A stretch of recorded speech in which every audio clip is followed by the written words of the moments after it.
Incertezza nella stesura dei bilanci di previsione, ricorso al TAR per la difformità tra le stime del Ministero delle Finanze e le cifre incassate per 52 comuni veneti. Sono sul piede di guerra i sindaci che si sono dati appuntamento nella sede regionale dell'ANCI nel piano della campagna elettorale.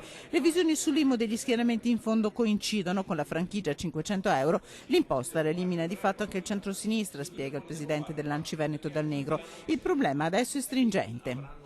Non è stato fatto un calcolo ragionieristico e lineare e si sapeva benissimo che andava a finire così. Adesso con la eliminazione oppure con gli aumenti delle franchigie nel 2013 penso che andrà ancora peggio. Dato finale è che noi dobbiamo approvare i nostri bilanci preventivi entro il 30 di marzo e non abbiamo ancora la chiusura al 31 dicembre 2012. Una guerra di cifre che continua da mesi e purtroppo sta mettendo in serie difficoltà i comuni. Un'imposta che va rivista ai territori, propone da mesi l'ANCI, va lasciato il 10% dell'IRPEF. Un esempio, il comune di Regrà, nel Veronese, di cui Dal Negro è sindaco.